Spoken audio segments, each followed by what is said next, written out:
Hello everyone, welcome to the solutions for 6th step examination paper. We are looking into the past exam papers for this exam. Now this exam is conducted by the Cambridge Institute and is also accepted by Imperial College. So we will look into all of the past year questions that are available. In no particular order, we will be looking at a few questions and the ways in which we solve them. Alright, so here's the first question. It says use the substitution. Alright, so the first major confusion of this question is cleared away within the instructions itself. It directly gives you the hint to use a substitution. So once you use that substitution, you will be able to solve the first subpart of the problem. The second subpart actually contains two more problems which will carry forward the idea that was introduced in the first problem. Alright, so let us solve it. Now this says use the substitution. Okay, root x equal to y where y greater than equals to 0. Now why do you think y greater than 0 has been mentioned? It is mentioned because if y is taken as the square root, then of course you will be working with the positive root. Okay, that is why. Alright, so let us go for subpart 1, replacing y equal to root x. We have root x whole square plus 3 root x minus half equal to 0, right? So if I replace it by y, wait, in equation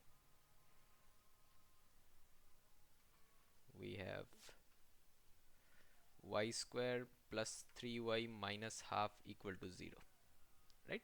We can multiply by 2 and make it 2y square plus 6y minus 1 equal to 0. Now minus 2 is clearly not factorizable into 6, right? So we cannot go for middle term factorization. So if we cannot go for middle term factorization, the best way is to either use the quadratic formula or go for completion of squares. Now completion of squares is, well, a logical method, but it takes quite a bit of time, and in an examination we are usually short of time. If the paper is allowed to be taken home, most of us will have solved the questions. So let us go for the quadratic formula. So if we try the quadratic formula, we can get the solutions as y equal to minus b, so minus 6 plus minus b square, so 36 minus 4 into ac, 2 into minus 1, and divided by twice of 2, right? I hope you remember this. I'll still write it down. The quadratic formula was x equal to minus b plus minus root over of b square minus 4ac by 2a, right? So we are using this. Instead of x we have replaced y, so it's y here. So this will be simplifying minus 6 plus minus root over 36 plus 8, right? Root over 44 by 4. So this I can keep it as 11 into 4, right? So 2 root 11. So this will be minus 6 plus minus 2 root 11 by 4. I can cancel one of the 2's. So I'll be ending up with minus 3 plus minus root 11 by 2. So that's our y. Okay. But our assumption was y is greater than equals to 0, right? We assumed this so as not to get the negative square roots. Okay. So when we solve the equation in y, we must be careful to only select only the positive roots instead of that negative one. Alright, because we are taking the square root after that, right? Y equal to square root of x. So if y is negative, that means square root of x will be negative, which we will not accept. Okay, so root 11. Now you do not need to actually calculate the square root of 11. You just need to have an approximation of it. Alright, so 11 comes after 3, right? I'm sorry, 11 comes after 3 square. So 3 square is 9 and 4 square is 16. So root 11 will be 3 decimal something. Okay, I'm telling you this because when you have minus 3 plus root 11, that will give you positive, but minus 3 minus root 11 will of course give you negative. So we will write that condition. We'll say as y greater than equals to 0,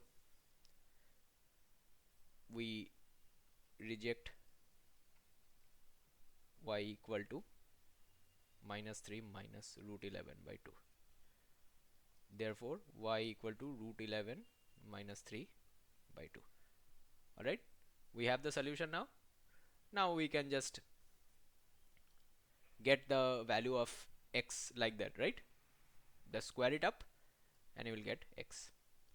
Therefore, if y is equal to root over x, then x will be equal to y square, right? So x will be equal to y square is equal to root 11 minus 3 by 2 whole square. So that will give you 11 plus 9 minus 2 into 3 into root 11 by 4, which will be 20 minus 6 root 11 by 4. So I think we can cancel by 2. You will get 10 minus 3 root 11 by 2. Alright. So that will be your final answer for part 1. Now part 2 has 2 more subparts. So both of these are quite similar in nature. Apart from the variable that we had in the first one, that was a single variable, right? We had root x. Here in the first one we have root x plus 2, and then we have a quadratic inside the square root. Alright. So we will just be looking into the same type of solution, but we will use a few different transformations. Like in this transformation, we had y equal to root x. There we will take y equal to root x plus 2. I'll solve all of this in the next part of this question, because otherwise it will be quite a bit of lengthy video, which many of us may not have the time to go through. Alright, so go through this first part. If you have any questions, do let us know in the comment section below, and I'm sure we'll get back to them. Okay, I'll see you in the next one.